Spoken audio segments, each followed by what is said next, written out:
Mr. Upendra could not make it today, so we recorded an interview. So if you can please direct your attention to the projector.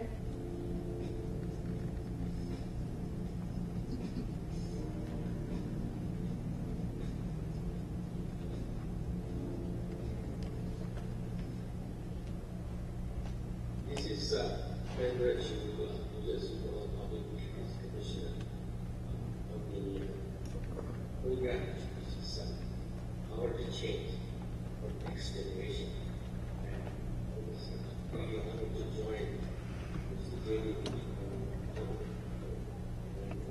He has stated that difficulties to come here and trying to see how we can change the next generation. The way I look at is that next generation is our treasure, and whatever time and resources we invest now, it's going to make a big difference. First thing they need to understand, the next generation, that they have to accept their roots and be proud of their roots, because the heritage, whether it's their native tongue, some of the culture, some of the practices that they have been away from India, but they need to understand that, because that will enable them to communicate with their parents and grandparents. Recently I was telling at one of the events that a lot of our youngsters want to learn French and German, but when it comes to communicating with your grandmother and grandfather, I don't think you can use any of those languages. Learning Telugu or other heritage languages is going to make a big difference. The second thing is that we are fortunate to be in the United States of America, which has been a destination for many people to come here to better themselves and prosper. And what we need to do is that there are a lot of things we are benefiting from this great society. We cannot forget what we can do for our families and communities in India. I think that's an important message, in that anybody can and everybody can live for themselves. It takes somebody special to live for others.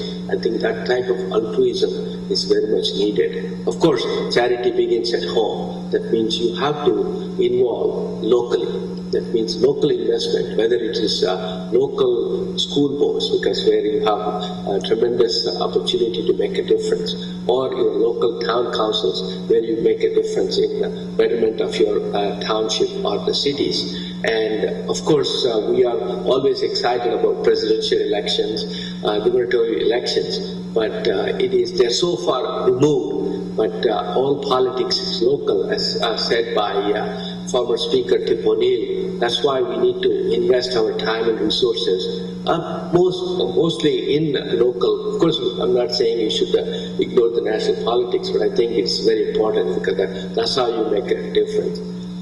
There are opportunities to let you yourself and your organization know to the local politicians, elected officials, because that's very important. That having that connection with your local official is going to help you in time of need, and not only your need but also your community's need, whether it is in terms of trying to help a business, get a business permit, or get somebody some help that they need with respect to other things, which if they get in trouble, you want to help them. Having that connection, local connection, is going to make a big difference. And of course, it is too much to ask for everybody to give up their profession and get into politics. I think everybody can contribute in their own way, in their own with their own capacity. They can contribute. I think that's an important thing, because if you look at the townships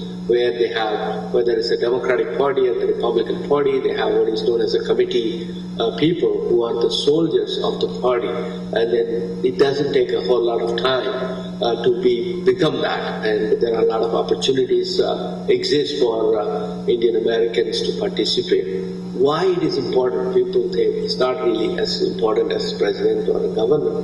It is important because you have the opportunity to name and nominate the whether it's the United States president from the local level or a local council member or school board member. You are able to influence that when you become that committee person, committee woman and committee man. There are equal positions that are created. Then, of course, having connection with the local government, there are many opportunities based on your background and your interest. Whether if you are interested in environment and you are concerned about the climate change, there are environmental committees that are there, and you can become part of that Environmental Service Commission. Or if you are interested in history, and historic commissions are there, a planning board, zoning board, a number of opportunities are there. They are not full-time, they are voluntary, and they take very little time that you can contribute, and we have to show our face. That's why in America they say that if you are not at the dinner table, you are on the menu. Basically, somebody is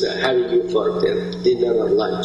So you have to participate. How do you participate? Again, based on your qualifications, based on your interest, you can connect with the people. And we need to have more and more of our youngsters get involved. They can get involved if you lay the path for them. Because you may not be interested in running for office yourself, but if you can create opportunity for youngsters, that is going to make a big difference. I want to congratulate Canara Foundation for hosting this session, Next Generation Power to Change. I think each and every one of us has the power to make a difference, and a lot of the times we choose not to do it. Just like a few years ago, I was at Harvard University, Kennedy School of Government, where one of the things that really stood out for me is that each and every one of us has the opportunity to exhibit leadership.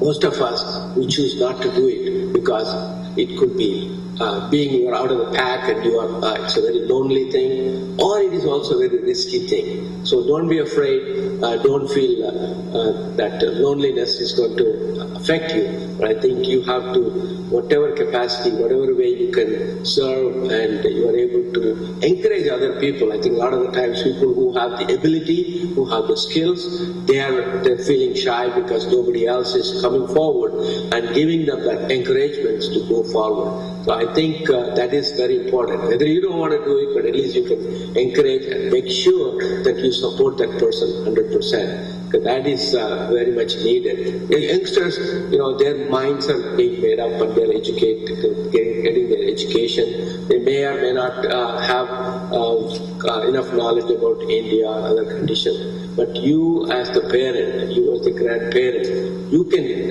educate them and make them aware, and so that we let them choose. I think you cannot force anyone, but you can expose them to all the issues that are pressing, so that way they can make up their mind and make a difference. I think we owe it to India, we owe it to, of course, we owe it to America. We are here because I owe it to. I personally think that I owe it to India because I got education from India. I came out of India when I was 24 years old. My education was subsidized. Somebody in India has paid for their education. We cannot be ungrateful, and we have to do everything that is possible to help out.